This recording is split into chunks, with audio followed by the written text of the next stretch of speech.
लिच देवर नीमन से ले लो बिछ देवर कि तहर के दिल हो देह बेकरे जतू तब लागा तारा। तो ये हीरोइन हो हीरोइन।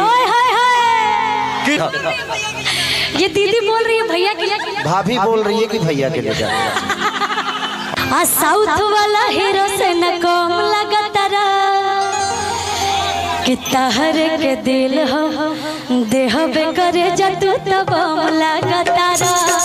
लेकिन हमारे बड़ भैया के साथ को गीत आइले जो ना कि बहुत ही प्यारा हमार कृष्णा विदर्भी सर लिखले रही कि हीरोइन हो हीरोइन तो हर कोमर लगे कोई कि हीरोइन हो हीरोइन तो हर कोमर लगे कोई अनाच तरुला पा किस करे झपा झपा ए गोरी लभवाला लूटी से कि दिल बाड़ूदा। हमार लाइन रहे कि छेड़ा छेड़ा और मोने एकरा और लागल बा कोमरिया में हम चाहते हैं प्लीज भी आप आइए ना और ये दो लाइन आप जब बोलिएगा ना तो इस गाने में रस आ जाएगा। भाई एक बार जोरदार ताली बजाइएगा आप लोग भैया के लिए। एक माइक दे दीजिए ना, रस जरूरी। एगो माइक कहाँ बा? वाह वाह दी आप भी आइए, आपके बिना सुना लग रहा है भाई रस जरूरी है। तो ये हीरोइन हो हीरोइन कि तोहर कमर लागे कोई जियो कि नाच तारुला पाला पा कैसे करे झपा झपा ए गोरी लभवाला लूटी से देले बा।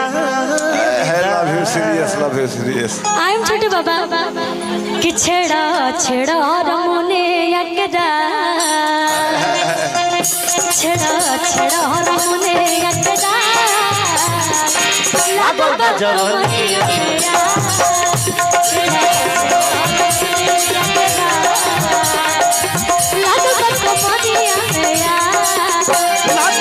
चुवे लागी चौ नाता चुवे लागी चौ की पप्पा लागो जवानी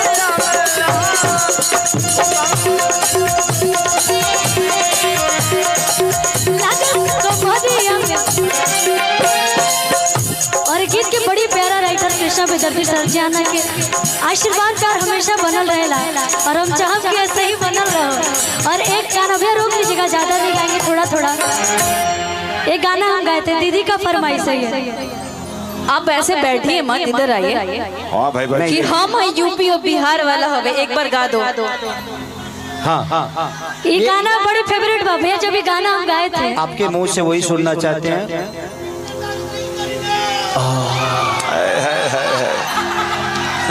ए भाई ये दारू डीलर आ गइल बा का कौन है जी का चाहता रह तो अंदर मैं लोग यही जगह। अच्छा दीदी बोल रही है कि भैया के लिए गाओ। अच्छा गा दो, यूपी बिहार वाला है। ठीक ठीक ठीक है, गा दो। दीदी बोल रही है भैया के लिए। एक के साथ दे दो, हेंग देबो तो ई केंग थोरी ले हेंग लुपेट के था। ये दीदी बोल रही है भैया के लिए। भाभी बोल रही है कि भैया के लिए जा। हाँ दीदी या भैया ठीक नहीं करा, भाभी भैया। अच्छा ये भोजपुरी में और चाहे दुनिया में ये सिर्फ अपने भाई के दीदी हो सकती है। हम कलाकार ये अपने भाई के दीदी हो सकते हैं, बाकी लोगों के तो भौजाइये हैं। सही बात है, सही बात है। जिया इसीलिए भाभी बोल रही है भैया के लिए गाने के लिए। हजीरा के भाभी लगे हैं। डिम्पल दी इतनी क्यूट है कि इनके लिए मुझे कुछ कहना ही नहीं है, और जो ये परफॉर्मेंस दे देती है वो अलग ही है। चलो गाओ। अरे हम हैं यूपी बिहार वाला हवे। ये जानते हैं क्यों बोल रही है? ये बलिया से हैं और आप भैया हमारे बिहार से हैं। हम बिहार से हैं, यूपी से, इसीलिए बोल रही हैं। खुशी भैया बिहार से हैं, भाभी यूपी से हैं। और हम दाल भात है क्या बिचो में। तुम भी यूपी से ही हो तो फिर भैया हाँ चल बिल्कुल। ठीक है, हम भैया हैं, ये हमारी बहन है। तू बेकर बहन बने की कोशिश मत कर। इतार ननद हिया। ओहो, अरे हम हई यूपी बिहार वाला हवे, आ हीरो हैंडसम हथियार वाला हवे। आई के कर के आँख जो निमोरी होई सखी हमार वाला हवे। कर के आँख जो निमोरी होई सखी हमार वाला हवे। कर के आँख जो निमोरी होई सखी की बेचता निठेला पलिच देवर निमन से ले ला बिछ बिछ देवर।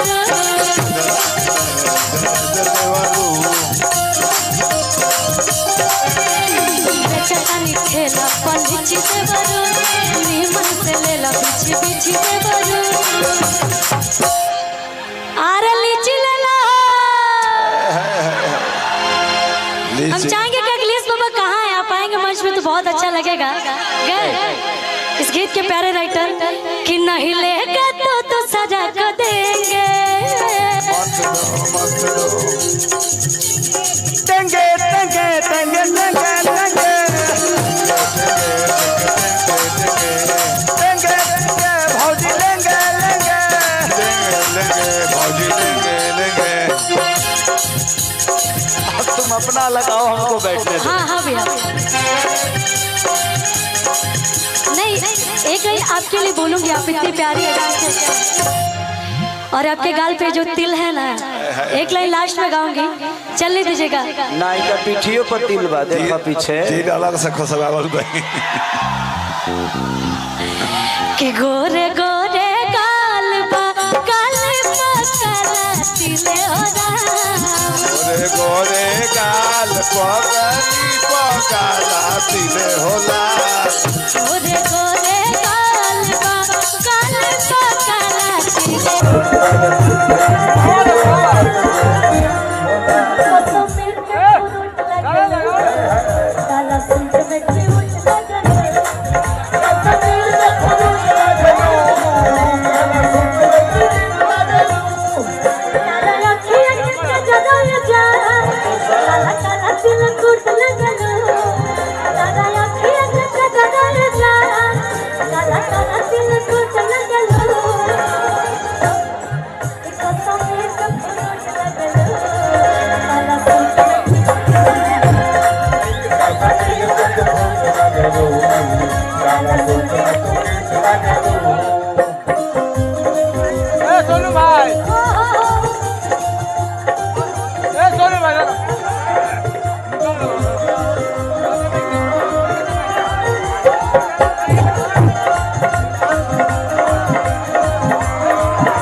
आप सभी बहुत सारा प्यारा आशीर्वाद दीजिए और एक लाइन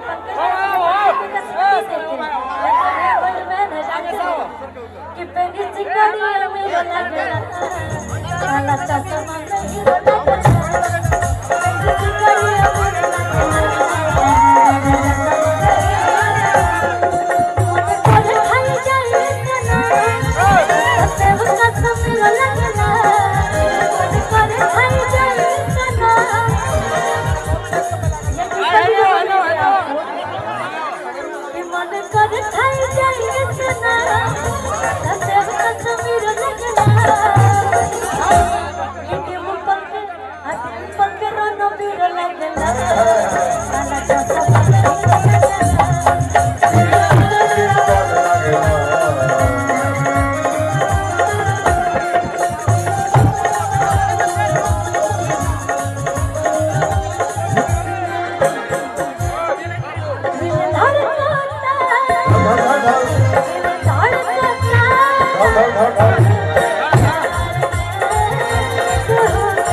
बैठो बैठो बैठो बैठो